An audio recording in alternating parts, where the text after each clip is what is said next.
Acropolis Adventure. Dimitri the Greek.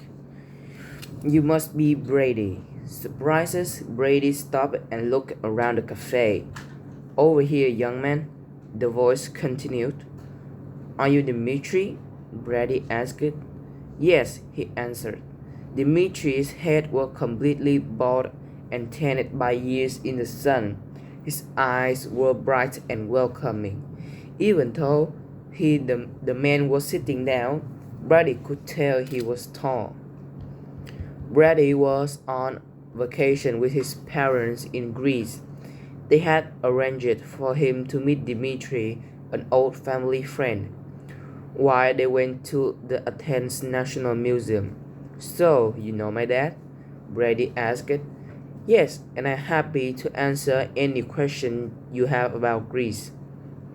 Well, I don't have many questions, Brady answered with a shrug of his shoulders. All this ancient history and learning about other countries is kind of boring. Boring? Dimitri boomed. This is one of the most exciting cities in the world. We'll see about that, said Brady, not really interested. Winding around the Acropolis, Dimitri and Brady left the cafe. The pair walked toward the step-side hill called the Acropolis, which is Greece's most famous landmark. What are we doing here? Brady protested. Instead of answering, Dimitri led Brady toward a stone tower off to the left. It was a two-story high marble tower with 8 sides.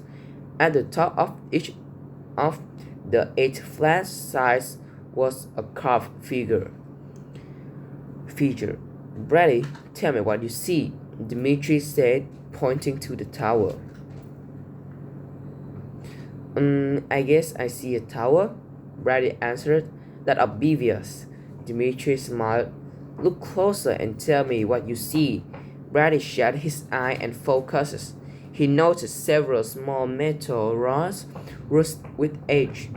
They poked out of the flat sides of the tower at odd angles. Each rod rose out from one of the carved figures. Dimitri, what are those rods for? Brady asked. This landmark is called the Tower of the Winds. Brady, look more closely at the carvings. Do you see the straight lines cutting through the carved figures? Yes, Brady answered. Do you know what a sundial is? Dimitri asked. Yes, Brady answered. It tells time by the shadow created by the sun, right? Yes, this tower does indeed tell time, but it's also a calendar, said Dimitri. I don't understand, Brady said. It's quite brilliant, really. Dimitri continued. The sun changes position in the sky throughout the year. When hit by the shadow cast by the rod, the lines inform the citizens of the Athens of exact time of day. They also reveal the exact time of years. That's kind of cool, Brady answered. Speaking of time, we better get moving. We have much to see, said Dimitri, discovering the theater. Dimitri and Brady soon rejoined the crowd walking around the Acropolis. Suddenly, Brady gasped, Wow, what's that? Stretching up toward the Acropolis stood row after row of stone benches. The benches brightly reflected the midday sun. Brady, do you like movies? Yes, of course, Brady answered. Of ideas of drama and comedy began he with Greek theater. Brady tried to picture the stone theater filled with people.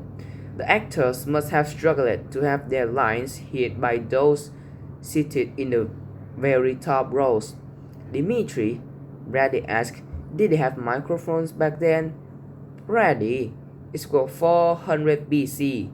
Dimitri laughed. There was no microphones. Then how could people watching from the top rows hear the actor on stage. It was all based on the mathematics, Dimitri explained. The theater was divided into three equal sections. There were a lower, middle, and upper section. Each section of the theater was titled at a slightly higher angle that level below it. This created a bowl that trapped the sound from the stage. No matter where you sat, the sound was the same. I can't believe things like this could have been built so long ago, said Brady. Well, my friend, just wait. We still have the Acropolis to visit, Dimitri said. Climbing to the top. Dimitri, I don't know what the big deal is, Brady said. We walked all this way to see the Acropolis, but all it looks like is a bunch of broken rocks. Brady, my young friend, be patient, Dimitri said. You need to pay more attention to the little details of life. This is an important lesson for you to learn. Sure enough, after reaching the top, Brady's jaw dropped open at the sight before him. On the highest point of the Acropolis hill stood a stone temple with massive columns of marble. It was as big as a modern football stadium, and it was decorated with carved figures. The entire building seems to glow in the late afternoon light. Brady's thoughts spun as he pictured this temple being built by ancient people. So was it worth the climb? Dimitri asked playfully. Yes, it's awesome, Brady said. As the sun began to set, Brady thought about everything he'd seen. You're right, Dimitri. I need to pay more attention to the details of life. I would have missed many of these sights if I had been myself. Thank you for opening my eyes. You don't need to thank me, my friend, Dimitri answered. He put a hand on Brady's shoulders and joined him in admiring the sunset. In the fading light, Brady thought to himself that he would leave the Greece a different person than he was when he arrived.